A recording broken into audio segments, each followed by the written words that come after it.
So I finally watched Paris, Texas, and I had mixed feelings until I watched it again. The reason I first added this to my watch list was of course a TikTok video, but it was on this list of the most visually appealing movies of all time, and that alone was enough for me.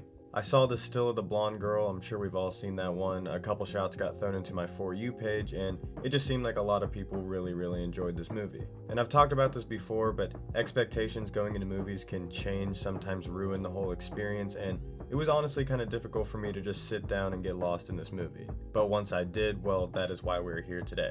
So before we get into my review and recap, make sure to like, subscribe, and turn on that notification button, and let's talk about Wim Wenders, never heard this guy before, 1984 film, Paris, Texas.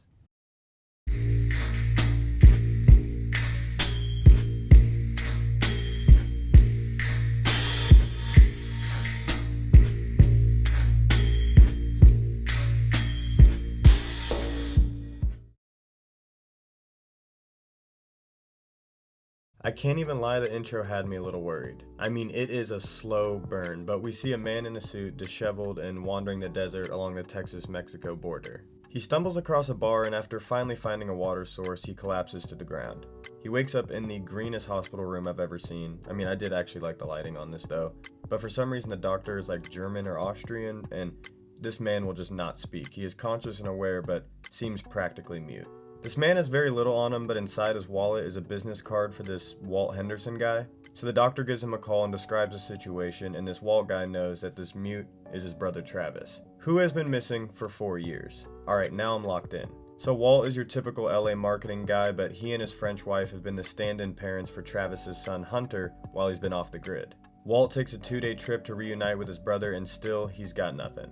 I mean, Travis, our main character, doesn't speak any dialogue until the 26-minute mark, I'm pretty sure, of the film, and it's only just a few words. He keeps trying to escape as he continues to hide the past 4 years from his only family, but Walt refuses to give up on him. After a day's worth of this power struggle, they finally get on the road to LA.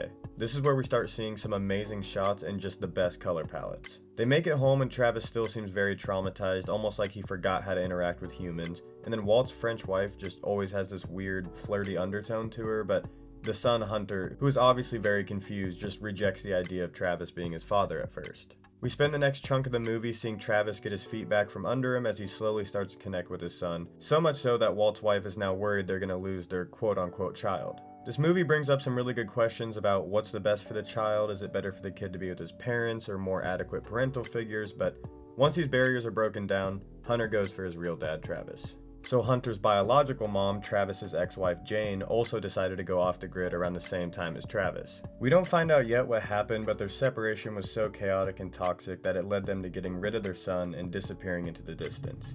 And she leaves as little information as Travis. But as the past starts to get slightly unraveled little by little, it's revealed that Jane has been putting money in an account for Hunter once a month on the 5th day at the same bank in Houston. Sometimes it's a lot, sometimes it's barely anything, but since her disappearance, she has stuck to this payment plan for her son's future. The French wife, that's just what I'm calling her, also reveals that Jane actually kept in contact at first, asking how Hunter was doing, but after about a year, she has yet to be heard from.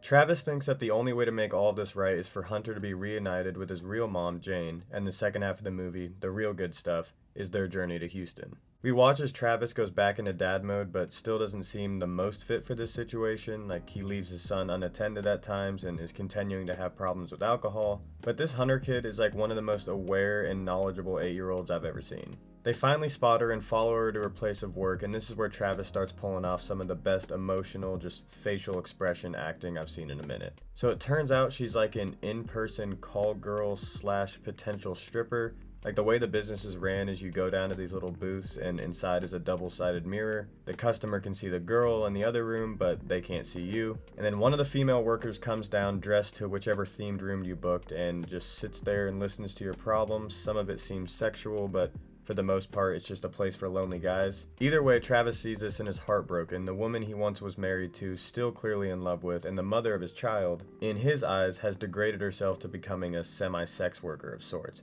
Another great what would you do in this situation. But like, she's not doing too much, and she had to get money, and at least it's for her son. I don't think it's that bad.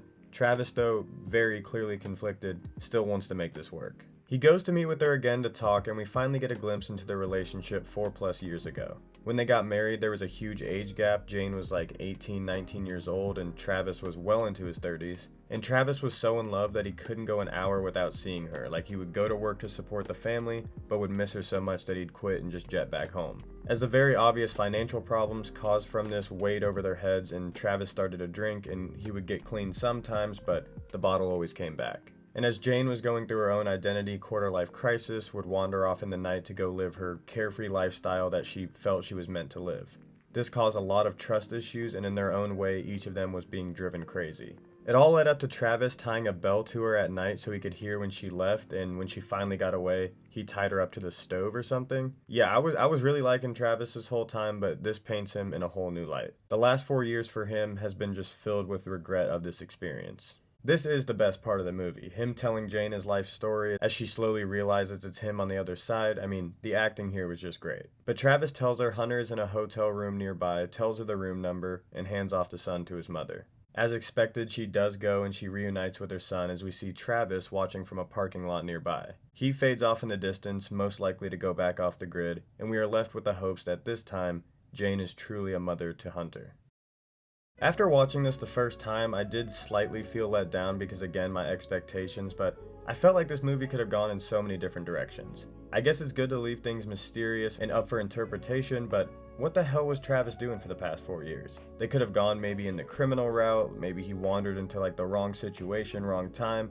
Just something, you know? But the ending does give a lot of closure because, and that was kind of how I felt after the first watch, not after the second one. But at least we learned what caused the 4-year hiatus, and maybe that's the point. Like, Travis spent 4 years hiding from his past, and all that time was spent lost and filled with regret, so his mind must have gone to some really dark places, and maybe now he just is hiding that part too. Like I said, he just seems traumatized. Those 4 very dark years clearly did a number on him. But after sitting on this movie for a few days and watching it again, I started to actually love this movie the more I thought about it. The mystery just made more sense, like it's who Travis is. Alright, you want to know, why is it called Paris, Texas? So it is a real place in Texas, a very small town, and Travis and Walt's mom is from there. Travis even thinks he was conceived there, making it his true birthplace. And while he was on his hiatus, he purchased a plot of land there from an ad in the paper, and it's presumed he wanted to either restart his life or possibly with his family there. Either way, we know he wanted to go back. We know very little about their parents, but Travis brings up this childhood story multiple times in the movie, and I think it's key to what this movie is really about.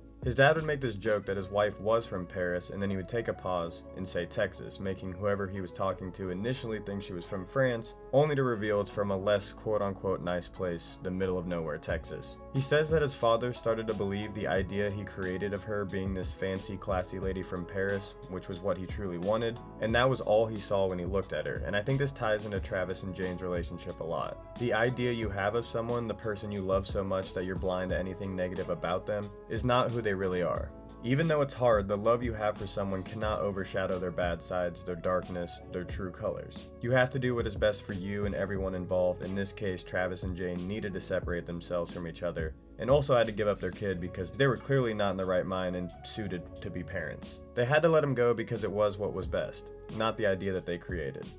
I was destined to enjoy this movie because my absolute favorite aesthetic is literally what this movie is. Anything 80s, 90s set in the American Southwest, like that orange-purple skyline, the bright neon lights from the major cities that are just randomly in the middle of these desert wastelands, the desert themselves. I'm not sure if there's a term for what kind of aesthetic this is, but it just hits different for me, I don't know. And I've seen plenty of pictures, movies, and shows that fit under this umbrella, but there's a reason this movie is regarded so highly. Yes, these colors would have been there either way, but the editing on this movie takes it to a whole new level. Like, whoever color graded this deserves a goddamn raise. I'm sure you've seen what I'm talking about throughout the video, but the way they brighten the colors and make them stand out without oversaturating or ruining the rest of the shot was just perfect.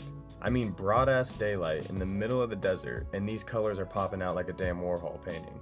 Again, my love for this movie comes from my personal bias, but something about how it looks just brings me ultimate peace. I don't even know if I can really explain or give this justice, but this was indeed one of the most visually appealing movies that I've ever seen.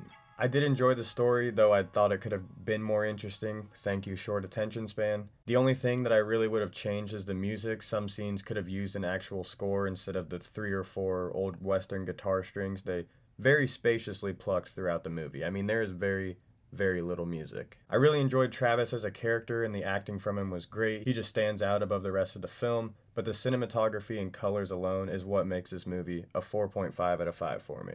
As of now, this is, towards the end of the list, but it is a top 100 movie because, honestly, I just can't get it out of my head. The more and more I thought about it, I enjoyed it. And when I watched it again for the second time, it just helped me realize that not all films need to have the most intense, gripping story. They just need to convey a compelling message while visually taking you on a journey as you escape into the world they created. In this world, the world of Paris, Texas, it makes you feel so much while telling you so little, as the visuals just put you in an absolute trance.